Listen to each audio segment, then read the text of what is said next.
Olá, hoje eu quero mostrar para vocês como funciona o ensino-aprendizagem da matemática. É muito comum eu ouvir a frase de que eu estudei, e na hora da prova não caiu nada do que eu estudei.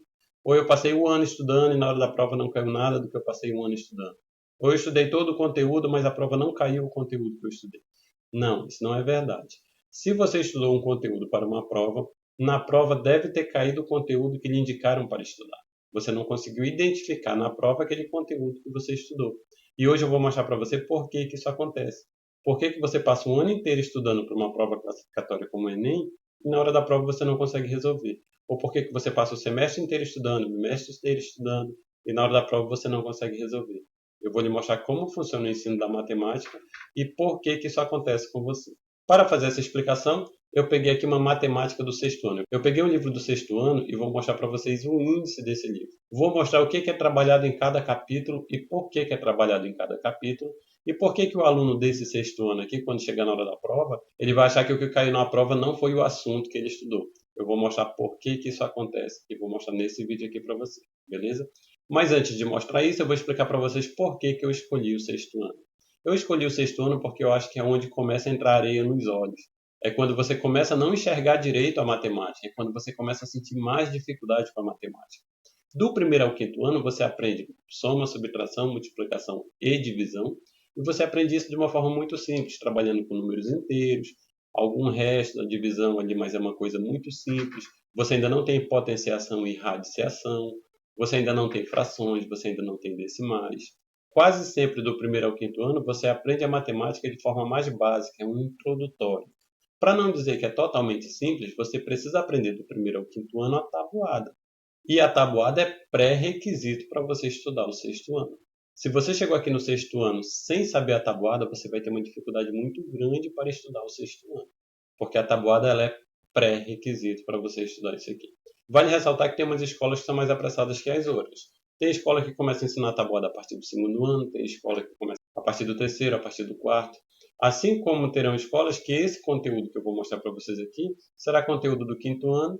Outras escolas um pouco mais pacientes será conteúdos a partir do sétimo ano. Mas são nesses conteúdos aqui que começam sua dificuldade com matemática. Eu vou já lhe mostrar por quê. Se você está estudando o sexto ano ou já estudou o sexto ano e ainda não sabe tabuada, dá uma olhadinha nesse ponto de exclamação que vai aparecer aqui em cima. Olha, nele eu tenho um vídeo de 8 minutos que eu mostro como você resolver a tabuada e como você aplicar jogo de sinais à tabuada. Dá uma olhada nesse vídeo porque você precisa aprender a tabuada, senão você não consegue fazer prova nenhuma. Você terá muita dificuldade em resolver as provas. Então dá uma olhada aqui que eu mostro para você como resolver e com o decorrer das resoluções você vai memorizar os resultados da tabuada, não só da tabuada como do jogo de sinais. É bem simples, bem rápido, lhe aconselho muito você olhar esse vídeo, tá bom? Voltando aqui ao nosso conteúdo do sexto ano, nesse livro que eu peguei um livro aleatoriamente e trouxe o índice do livro aqui para vocês. É Matemática do sexto ano e o capítulo 1 trata de números. Que números? Ele trata do sistema de numeração. Ele trata do sistema de numeração romano, é aquele sistema onde o 10 é representado pela letra X, onde o 5 é representado pela letra V, o 15 é representado pela letra X seguido de V, o 20 é representado por 2x. E isso aqui você viu lá em torno do sexto ano. Só que duvido muito que você lembre o que é o L, o que é o C, o que é o XC, o que é o D. Por que isso acontece? Primeiro, porque você tinha muita coisa para estudar e você estudou ele só para passar na prova. Segundo, que você nunca mais viu o sistema de numeração romano. Pode ser que você veja no nome de uma rua, em um artigo, em um livro, mas não faz parte do seu cotidiano. Então é normal que você esqueça. Se você quer saber quanto é o L, quanto é o C, quanto é o D, basta você jogar no Google e você vai encontrar o sistema de numeração romano. Já o sistema indo-arábico, esse aqui você precisa saber sem pesquisar no Google. Por quê? Porque esse sistema aqui é o sistema que nós utilizamos. É o sistema composto por 10 algarismos. Quais são os algarismos? São os algarismos de 1 a 10? Não. Os algarismos do sistema indo-arábico, 0, 1, 2, 3, 4, 5, 6, 7, 8, 9. Do 0 ao 9 são os 10 algarismos do sistema indo-arábico. É um sistema de numeração decimal porque ele é composto por esses 10 algarismos. E ele é um sistema posicional porque, dependendo da posição que o algarismo está, ele representa um valor diferente. O número 12 e o número 25 são dois números de dois algarismos. O primeiro é o algarismo 1 e o algarismo 2. O segundo número é composto pelo algarismo 2 e o algarismo 5. Os dois contêm o algarismo 2. Só que no número 12, o algarismo 2 ele está na direita, então ele representa duas unidades. No número 25, o algarismo 2 está na esquerda, então ele representa duas dezenas. E se fosse o número 234, já seria uma terceira posição para o algarismo 2. Ele representaria duas centenas. Isso significa dizer que nós temos um sistema de numeração decimal e posicional. Por isso, eu digo que você precisa saber o sistema indo-arábico sem pesquisar no Google. Todo problema que você encontrar para resolver será um problema que está utilizando o sistema de numeração indo-arábico. Então, no primeiro capítulo aqui do sexto ano não tem segredo. Você aprende o sistema de numeração romano. Às vezes eles colocam até outros sistemas, mas esses dois aqui são os mais comuns. São os que ganham mais destaque, o sistema romano e o sistema indo-arábico. Depois de você aprender isso, você vai precisar aprender os números naturais. Quais são os números naturais? Os números naturais são aqueles que expressam uma contagem. Você aprendeu lá o sistema de numeração indo-arábico, são 10 algarismos, onde esses algarismos recebem valores diferentes conforme a posição que eles ocupam. Com esse sistema, eu consigo fazer contagens. 1, 2, 3, 4, 5, 6, 7, 8, 9, 10. Quando eu chego no 9, a partir do 9, eu começo a fazer a união de dois algarismos.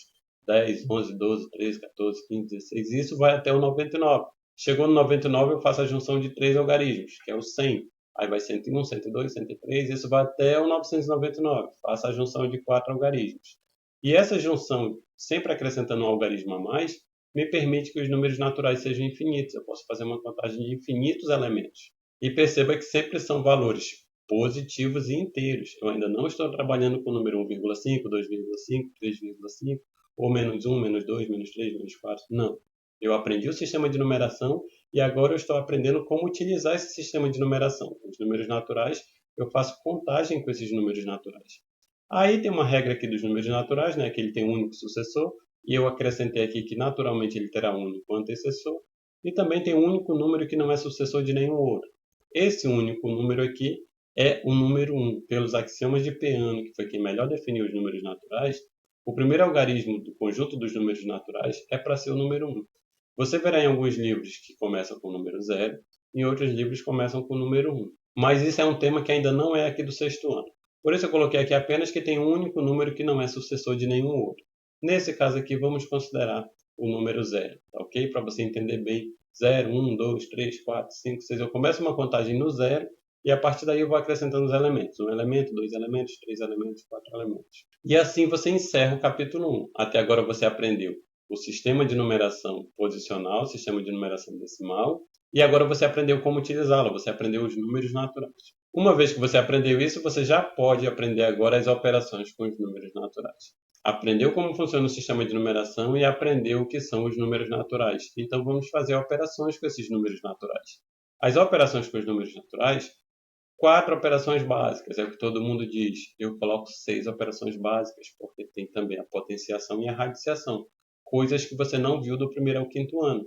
Você estudou adição, subtração, multiplicação e divisão. Aqui no sexto ano é acrescentada a potenciação e a radiciação. E é nessa hora aqui que você começa a se complicar.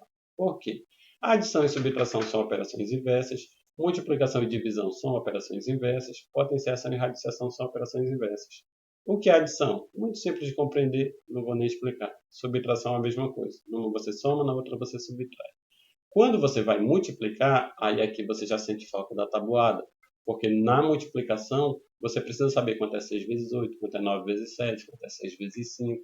E se você for parar para fazer a continha toda vez que você precisar fazer um cálculo desse, você não vai ter tempo de aprender as demais operações. Por isso você já precisava saber da tabuada, porque aqui você já vai pegar a multiplicação de uma forma mais intensa. Uma vez que você multiplica, aí você vai aprender a divisão e depois você vai aprender a potenciação. Por que a potenciação e a radiciação nem sempre é considerada como outras duas operações a mais? As básicas são de adição à divisão. Porque a potenciação é a multiplicação de parcelas iguais, ou seja, ela também é uma multiplicação. E a radiciação pode-se dizer que é uma divisão de parcelas iguais, ou seja, ela também faz parte da divisão. O problema é que na hora de você resolver a questão, elas aparecem separadas. Elas aparecem lá a potenciação e aparece a radiciação. Então, você estudou multiplicação e divisão e na prova você encontra uma potenciação e radiciação, você vai ter dificuldade e já vai começar a dizer: não caiu o que eu estudei, caiu um assunto diferente do que eu estudei. Não, são interligados os temas. Fazendo uma recapitulação rápida, você aprendeu o sistema de numeração, você aprendeu os números naturais e agora está aprendendo operações com os números naturais. Se chegar aqui nas operações com números naturais e você nem souber o que é número natural, você vai sentir dificuldade e vai achar que é um tema que você não estudou, é um tema que não estava no conteúdo da prova. E estava sim, porque ele é acumulativo, aqui você está acumulando os conteúdos, beleza? Mas, quando você chega aqui na radiciação, o conteúdo deste livro aqui deu uma pausa e começou a apresentar geometria para você. Por que ele deu uma pausa nas operações com os números naturais e entrou com geometria? Porque ao final desse livro você vai precisar fazer cálculo de áreas. Você vai precisar calcular o volume da pirâmide, o volume do cone, a área do quadrado, você vai precisar calcular o volume do cubo. E se você não tiver estudado geometria, tiver estudado só a parte aritmética, que é no caso das operações com os números naturais, você não vai conseguir calcular esses volumes e essas áreas. Então ele precisa lhe mostrar a aritmética, que são as operações com os números naturais e com outros números que eu vou já mostrar para vocês, mas ele também precisa começar lhe mostrando geometria, lhe mostrando o que é uma figura plana, o que é uma figura não plana, o que são os sólidos geométricos, o que são os corpos redondos, o que são os poliedros. Aí você vai aprender o que é o poliedro, você vai aprender quais são os elementos de um poliedro, que é ponto, reta e plano, que são pontos colineares e que são pontos coplanares. Você vê estudando aritmética, estudou até a radiciação dos números naturais. Aí você dá uma pausa na aritmética e você estuda um pouco de geometria. Depois de você estudar um pouco de geometria, ele vai para a divisibilidade. Aqui é onde começa a entrar areia nos olhos que eu falei para vocês. Porque até o ponto em que você trabalha só números inteiros e positivos, mesmo que já inclua potenciação e radiciação, é muito simples de você entender. Você estudou lá, você entendeu mais ou menos, aí você já teve que passar para a geometria, deixou um pouco de lado a aritmética, e aqui no quarto capítulo você volta para estudar múltiplos e divisores. E para você estudar múltiplos e divisores, você vai precisar fazer a multiplicação pelos números naturais e a divisão pelos números naturais. Quais são os múltiplos? Se eu quiser encontrar os múltiplos de 2, basta eu ir multiplicando ele pelos números naturais. 2 vezes 0 é 0, 2 vezes 1 é 2, 2 vezes 2 é 4, 2 vezes 3 é 6, 2 vezes 4 é 8. E fazendo essa multiplicação, você vai encontrar todos os múltiplos de 2. Aí o professor vai dizer para você, para você encontrar os múltiplos de 2, basta você multiplicar o 2 pelos números naturais. Mas você não sabe quais são os números naturais. Você não aprendeu lá no capítulo 1 de forma correta o que são os números naturais. Você precisou passar muito rápido e acabou não aprendendo. Aí quando chega aqui você começa a ter dificuldade. A mesma coisa os divisores. Quais são os divisores? Eu quero encontrar os divisores de 20. Eu vou pegar 20 dividido por 1 é 20. 20 dividido por 2 é 10. 20 dividido por 3 já não dá uma divisão exata. Então, o 1 que dá uma divisão exata é divisor de 20. O 2 é divisor de 20. O 3 já não é divisor de 20, porque não dá uma divisão exata. E fazendo esse procedimento, eu consigo encontrar todos os divisores de 20. Mas eu só consigo fazer isso se eu tiver aprendido o que são os números naturais. Quais são os números naturais? Só que aqui ainda não é o problema maior. O problema maior é esse que vem aqui embaixo, né? Critério de divisibilidade. Você sabe quais são os critérios de divisibilidade? Se você tiver aprendido os números naturais de forma correta, as operações com os números naturais de forma correta, você não vai ter nenhuma dificuldade aqui. Divisibilidade por 2 são todos os números pares. E se você conhecer quais são os naturais que são pares, você vai saber quais são os naturais que são divisíveis por 2. Os divisíveis por 5 são os números que terminam em 0 e 5. Você vai pegar os números naturais que terminam em 0 e 5 e todos esses são divisíveis por 5. O 5, o 10, o 15, o 20, o 25. Qualquer número natural que não termine em 0 ou 5 não é divisível por 5. Os que são divisíveis por 10 são todos os números que terminam em 0. Se o número termina em 0, ele é divisível por 10. 10, 20, 30, 40, 50, 1000, 10.000. Terminou em 0, ele é divisível por 10. Os números que são divisíveis por 3 são os números cuja soma dos algarismos é divisível por 3. Mas para isso você precisa saber o que são algarismos. 235. 2 mais 3 é 5. 5 mais 5 é 10. É divisível por 3? Não. Então 235 não é divisível por 3. 135. 1 mais 3 é 4. 4 mais 5 é 9. Então 9 é divisível por 3. Então 135 é divisível por 3. Rapidinho você consegue ver. 235 não é divisível por 3 e 135 é divisível por 3. Porque basta eu somar os algarismos e ver se a soma desses algarismos é divisível por 3. O mesmo procedimento é divisibilidade por 9. A divisibilidade por 9, eu preciso somar os algarismos e saber se é divisível por 9. Na divisibilidade por 6, eu preciso fazer duas análises. Para ser divisível por 6, tem que ser divisível por 2 e tem que ser divisível por 3. Ou seja, tem que ser um número que seja par, cuja a soma dos algarismos seja divisível por 3. Então, tem duas condições para que seja divisível por 6. E o número que é divisível por 4, os números divisíveis por 4, você tem que ter um cuidado. Você vai pegar os dois últimos algarismos dos números, os números acima de 3 algarismos, por exemplo, 135, 35, os dois últimos algarismos, é divisível por 4? Não é somar 3 mais 5. É 35 é divisível por 4? Não é. Então, 135 não é divisível por 4.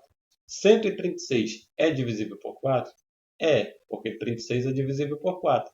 Então, 136 é divisível por 4. Perceba que você conhecer os algarismos, conhecer os números naturais e conhecer as operações com os números naturais já permite que você consiga identificar a divisibilidade de um número apenas analisando os seus algarismos. E essa informação será muito útil no próximo tema aqui que você vai estudar. O próximo tema que você vai estudar são os números primos, os números compostos e a decomposição em fatores primos. Quais são os números primos? São aqueles que têm apenas dois divisores. E para isso você vai precisar dos critérios de divisibilidade. Que são os números compostos? São os números que não são primos.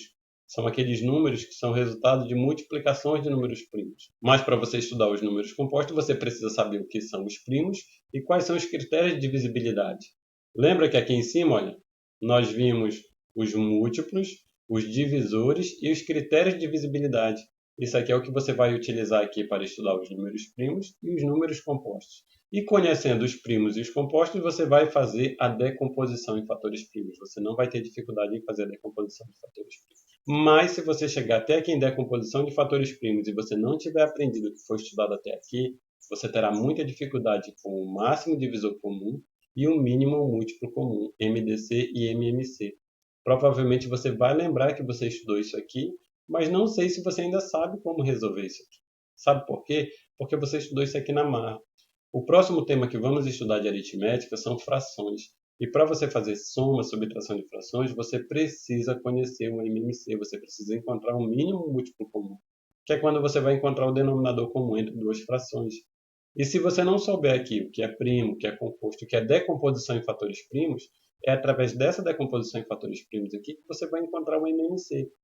Aí, quando você chega aqui em frações, vai ter uma prova para você sobre frações, onde você vai precisar encontrar o MMC e o MDC, e você vai encontrar lá temas que você acha que não foi o que você estudou, não era isso que eu estava estudando, não era sobre isso que eu estava estudando, a prova foi de um assunto diferente do que eu estudei. Não, é porque o máximo divisor comum e o mínimo múltiplo comum, esses temas englobam tudo que foi estudado até aqui. O sistema de numeração, os números naturais, operações com os números naturais, os múltiplos, os divisores e os critérios de divisibilidade, assim como o número primo e o número composto. Você precisa conhecer isso para poder trabalhar o máximo divisor comum e o mínimo múltiplo comum. Se quando você chegar neste tema você tiver aprendido todos os temas anteriores, você não vai ter dificuldade nenhuma em encontrar o MDC e o MMC. Mas se você tiver dificuldade é porque houve alguma falha aqui no aprendizado desses temas anteriores e você precisa voltar e rever, beleza? Uma vez que você chegou aqui no mínimo múltiplo comum, de novo você dá uma pausa em aritmética e você chega no capítulo 5, que são retas e ângulos. Mais um pouco de geometria, só que agora você vai estudar quais são as posições relativas das retas no plano, você vai estudar o que são retas paralelas, o que são retas concorrentes. Você sabe o que são retas concorrentes? É muito fácil de você entrar no Google e pesquisar o que é reta concorrente. Essa pesquisa eu vou deixar para vocês porque eu acho que vocês não lembram mais o que são retas concorrentes.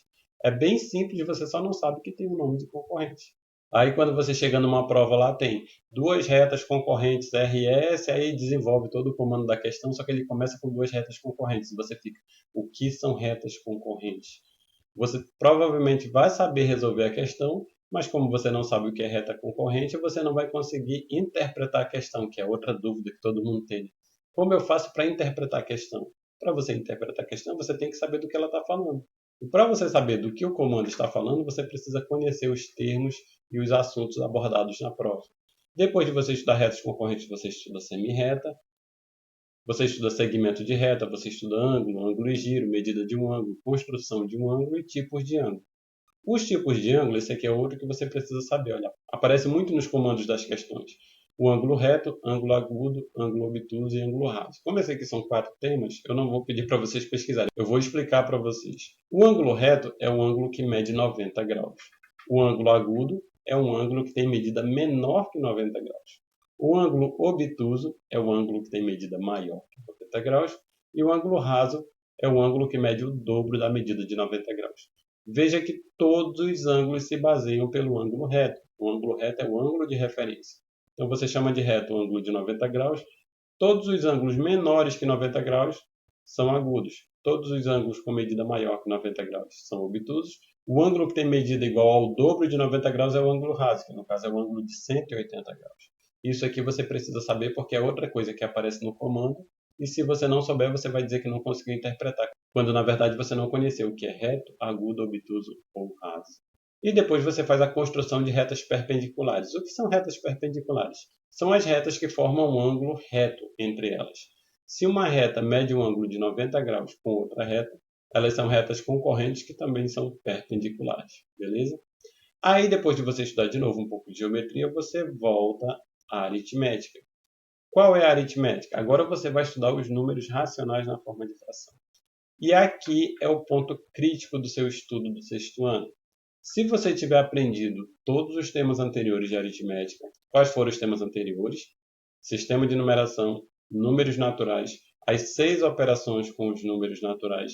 Depois você estudou os múltiplos e divisores, os critérios de divisibilidade, os números primos, os números compostos, o MDC e o MMC.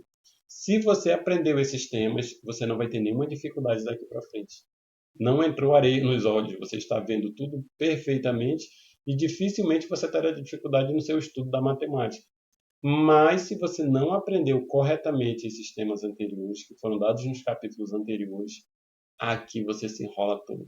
Aqui já entrou areia nos olhos, você não está enxergando mais nada. Você não vai conseguir ter uma vida saudável em matemática daqui para frente.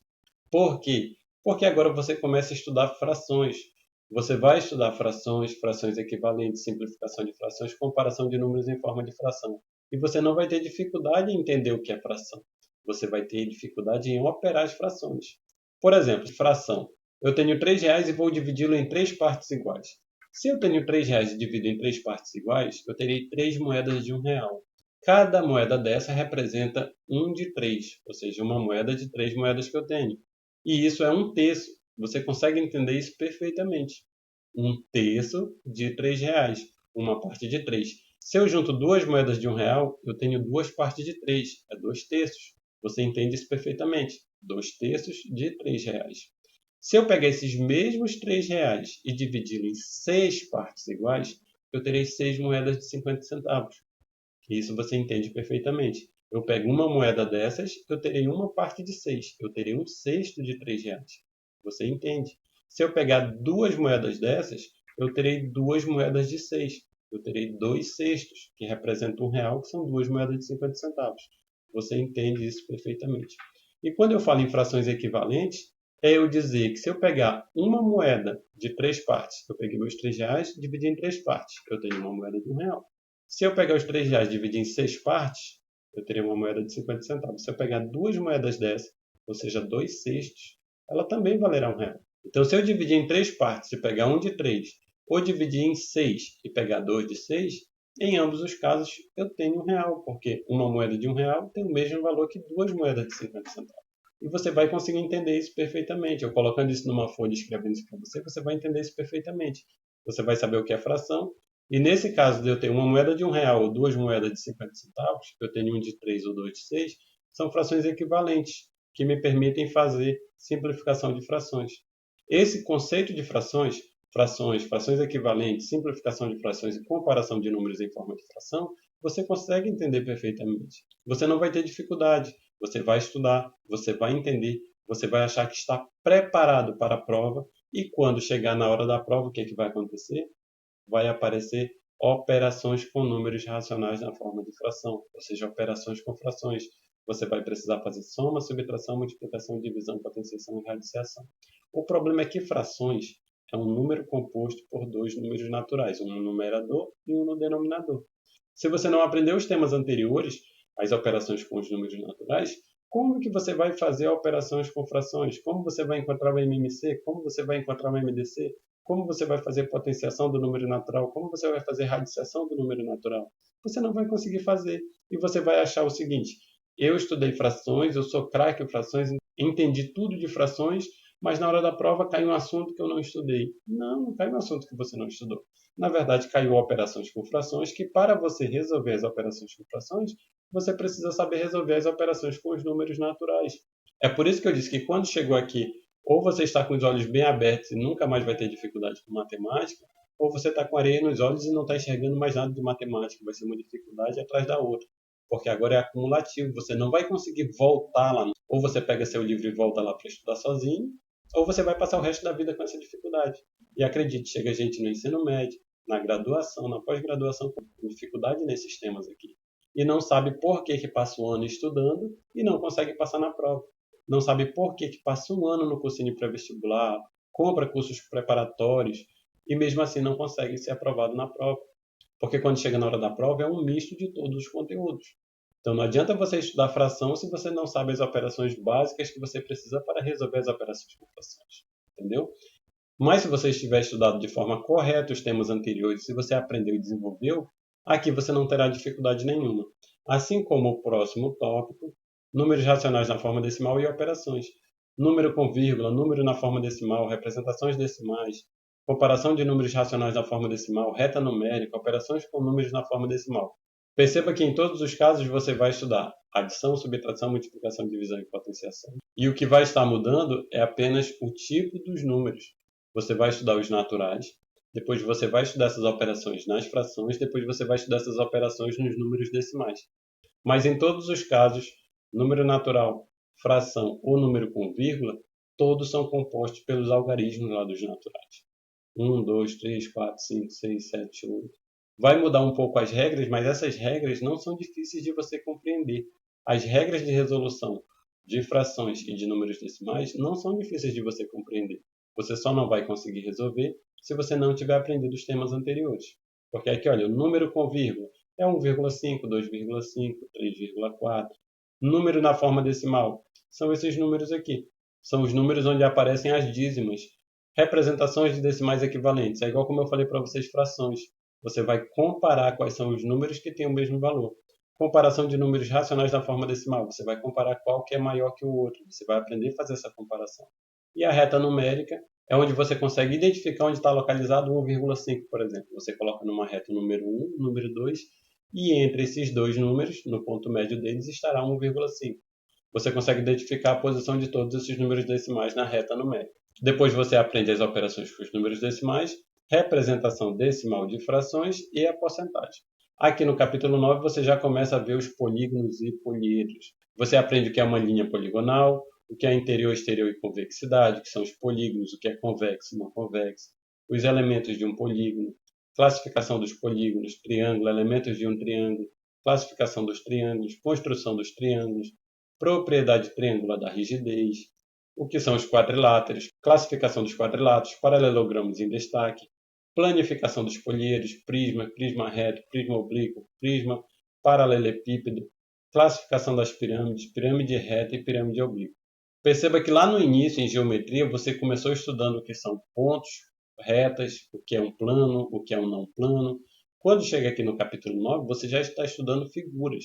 Você começa com a linha poligonal, interior, exterior, polígonos, convexo e não convexo, mas aqui você já começa a estudar as figuras que você vai precisar calcular a área. Você já tem aqui o triângulo, os elementos do triângulo, classificação. Aqui embaixo você já encontra o quadrilátero, você encontra os prismas, né? Muito comuns em provas você estudar o que é um prisma reto, o que é um prisma oblíquo, o que é um prisma paralelepípedo, qual a classificação das pirâmides, pirâmide reta, pirâmide oblíqua. E, de novo, se você não souber o que significa uma pirâmide reta, na hora da prova aparece esse termo lá e você não sabe o que é, você não vai conseguir interpretar o comando da questão. Você fica perdido e não consegue resolver.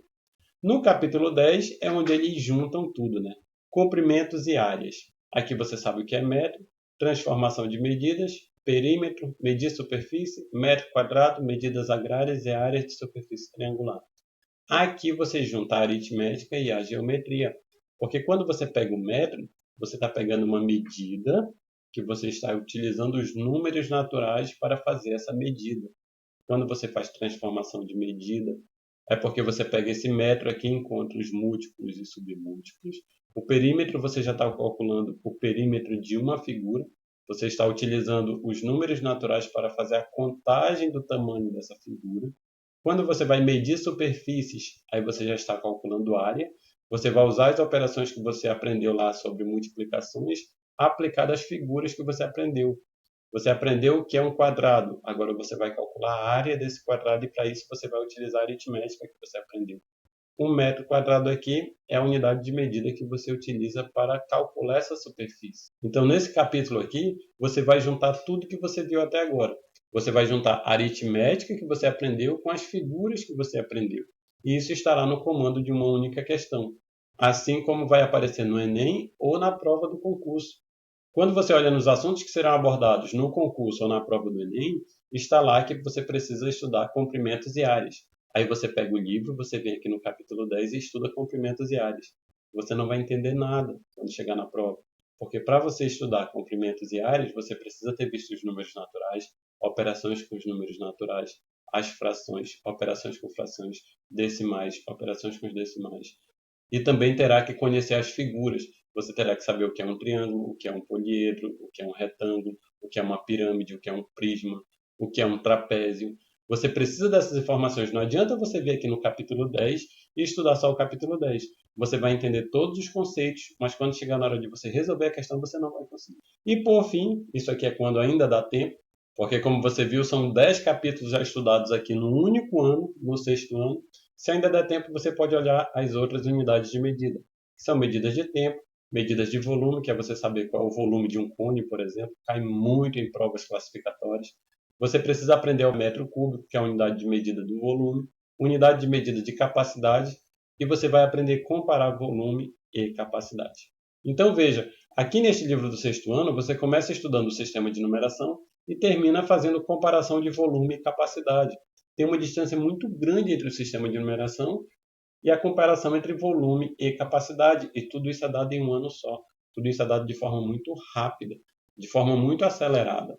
E se você não for rápido ao entender isso aqui, se você não estudar fora, que é muito difícil, estou falando de um garoto de 12 anos. Quando você estuda o sexto ano, em média você tem a idade de 12 anos.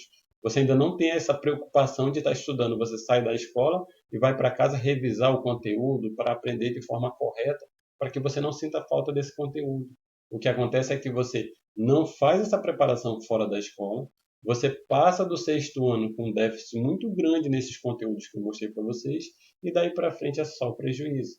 Daí para frente você sempre vai estudar e sempre vai achar que não conseguiu entender o conteúdo por completo.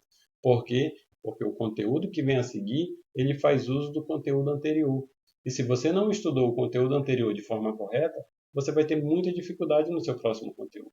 É isso que acontece, é por isso que você tem dificuldade em matemática. É aqui que entra areia nos olhos e você nunca mais consegue enxergar direito.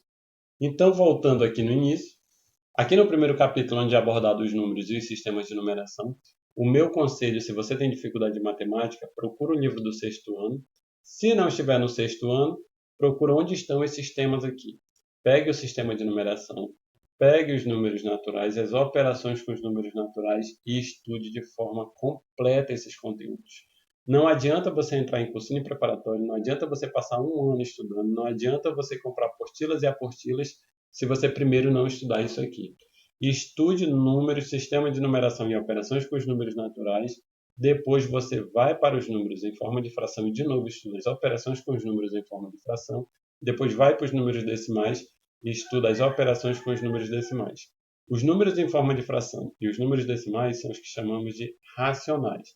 Quando você estudar os conjuntos numéricos, você verá que tem os números naturais, os números inteiros, os números racionais. E esses três conjuntos numéricos, os naturais, os inteiros e os racionais, é uma base muito boa para toda a prova de matemática que você venha a enfrentar, beleza?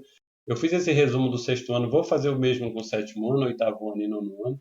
Se você quiser ver os próximos vídeos, se inscreve aqui no canal, que além desse resumo que eu faço dos anos, eu também faço muitos exercícios, eu resolvo muitos exercícios que me pedem. Se você tem alguma dificuldade específica, algum exercício que você não conseguiu resolver, manda para mim para que eu possa resolver isso eu mando a resolução para você e também compartilho com todos os demais inscritos do canal que tem dúvida com matemática, beleza? Espero ter ajudado e boa sorte nos seus estudos matemáticos. Abraço!